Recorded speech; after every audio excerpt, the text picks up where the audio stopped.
अरे राम राम राम राम। कितनी जोर की बारिश हो रही है। 2 दिनों से यह बारिश तो रुकने का नाम ही नहीं ले रही है। मुझे लगता है अब जल्दी ही मेरी छत से पानी टपकने लगेगा।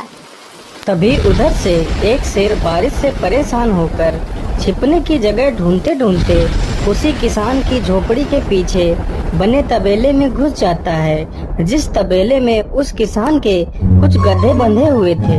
अंधेरा ज्यादा होने के कारण शेर गधों को देख नहीं पाता है और उन्हीं के बीच जाकर खड़ा हो जाता है।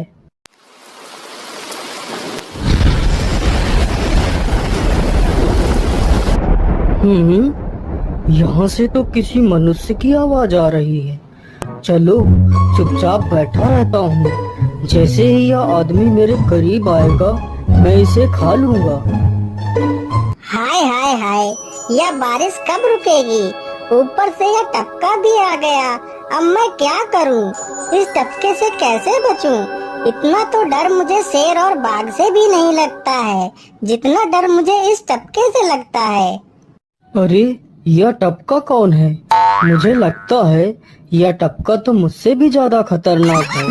तभी तो यह आदमी शेर और बाघ से ज्यादा इस टपके से डर रहा है। चलो जल्दी से मैं यहाँ से निकल लेता हूँ, नहीं तो कहीं टपका ने मुझे देख लिया तो मेरी खैर नहीं। ओहो, अब मैं इस टपका से कैसे बचूं?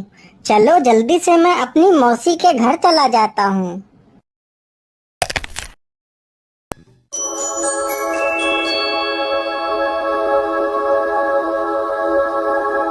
अरे चल चल गधे की औलाद, यहाँ पर छिपा हुआ बैठा है। अरे चल जल्दी। अरे ये क्या, जिसका डर था वही हुआ। यह टपका तो मुझ पर हावी हो गया।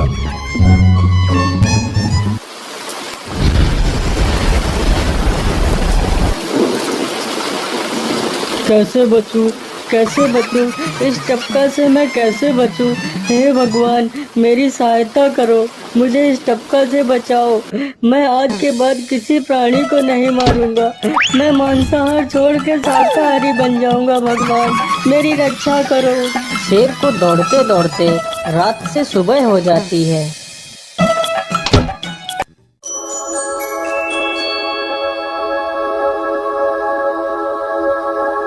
अरे देखो देखो, यह तो शेर की सवारी कर रहा है। अरे हाँ, सच में ये तो शेर की सवारी कर रहा है। इसे तो डर भी नहीं लगता है।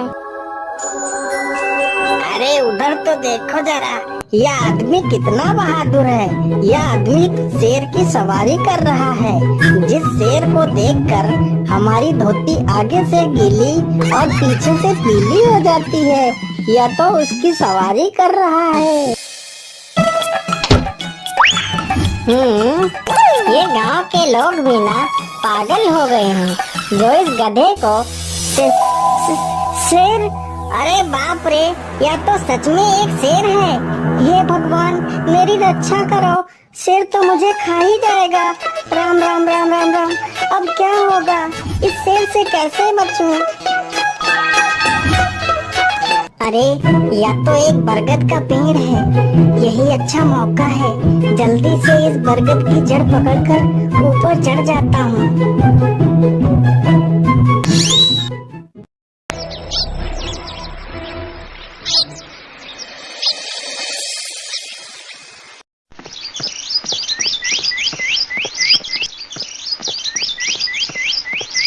अरे शेर भैया, तुम इतनी जोर जोर से भागते हुए कहाँ जा रहे हो? आप तो बहुत डरे हुए लग रहे हो। आप तो जंगल के राजा हो, आपको किसका भय है? टपका, वो टपका मेरी जान के पीछे पड़ा है।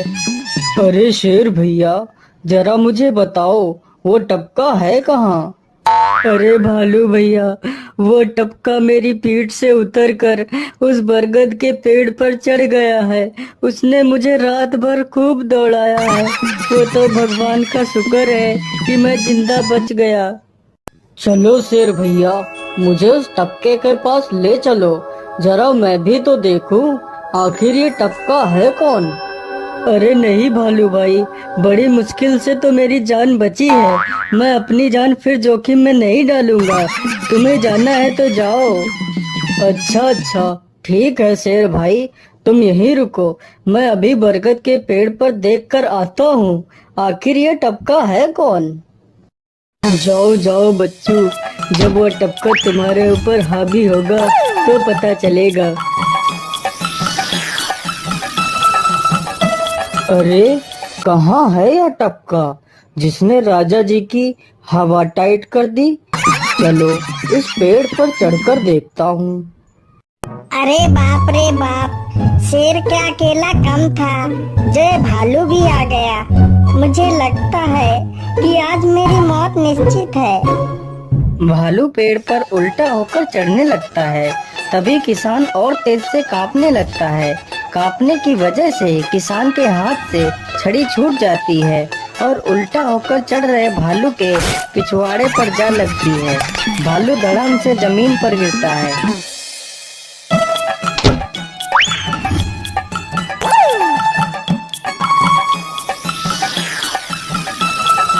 मुझे लगता है अब शेर और भालू दोनों भाग गए हैं। चलो अब जल्दी से यहाँ से निकल लेता हूँ।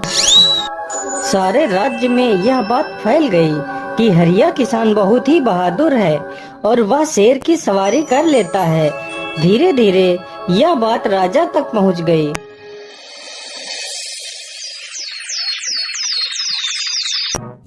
महाराज, क्यों न हम पड़ोस के गांव से हरिया किसान को बुलवा लेते हैं। वह बहुत ही बहादुर है। उसके बहादुरी के चर्चे तो पूरे राज्य में हैं। मुझे पूरा विश्वास है वह इस काम को जरूर कर सकता है। वह इस दुष्ट शेर को जरूर पकड़ लेगा। सैनिकों, हरिया किसान को आदर पूर्वक हमारे दरबार में पेश किया जाए। महाराज, आपने हमें याद किया। बताइए क्या बात है। मालिक, हमसे कोई भूल हो गई क्या मालिक? नहीं नहीं हरिया, तुमसे कोई गलती नहीं हुई है। यह कुछ लोग पड़ोस के गांव से आए हैं। इनका कहना है कि इनके गांव में कोई दुष्ट शेर आ गया है जो इनके पशुओं को उठाकर ले जाता है और उन्हें मारकर खा जाता है। हमने तुम्हारी बहादुरी के बहुत सारे किस्से सुने हैं। तुम बहुत ही बहादुर हो, इसलिए मैं तुम्हें उस शेर को पकड़ने की ये जिम्मेदारी सौंपता हूँ। अरे बाप रे बाप, उस बार तो मैं शेर के हाथों बच गया था, लेकिन इस बार मैं नहीं बचूंगा। अगर मैंने महाराज को सच सच बता दिया तो झूठ बोलने के जुर्म में मुझे फांसी पर ही चढ़ा देंगे। अरे हरिया, तुम मन ही मन क्या बड़बड़ा रहे हो? कुछ नहीं महाराज, कुछ नहीं। मैं सोच रहा था कि मैं शेर को कैसे पकड़ूं। ये लो हरिया, कुछ स्वर्ण मुद्राएं रख लो, ये तुम्हारे काम आएंगे। क्या करूं, कैसे पकड़ूं उस शेर को? ये महाराज ने भी मुझे कैसी दुविधा में डाल दिया है। क्या करूं, क्या करूं? हाँ, मिल गया।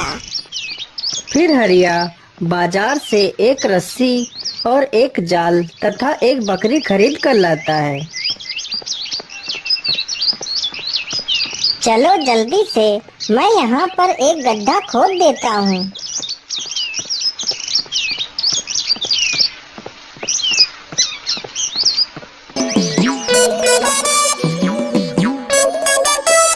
गड्ढा तो खोद दिया।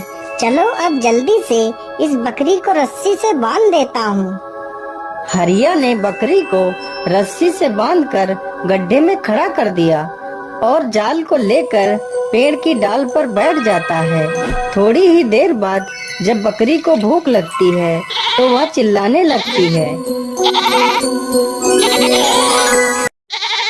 अरे, यह तो बकरी के चिल्लाने की आवाज है, लेकिन यह आवाज आ कहां से रही है? आसपास तो कोई नहीं दिख रहा है। मुझे लगता है यह आवाज उस पेड़ के पास से आ रही है। चलो चलकर देखता हूँ।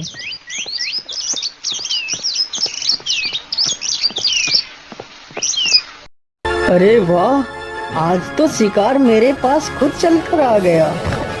शेर तुरंत ही बिना देर किए हुए गड्ढे में छलांग लगा देता है। तभी किसान तुरंत ही बकरी को ऊपर खींच लेता है और जाल को गड्ढे के ऊपर गिरा देता है। शेर गड्ढे में ही फंस जाता है। यह देखकर गांव के सभी लोग बहुत ही खुश हो जाते हैं।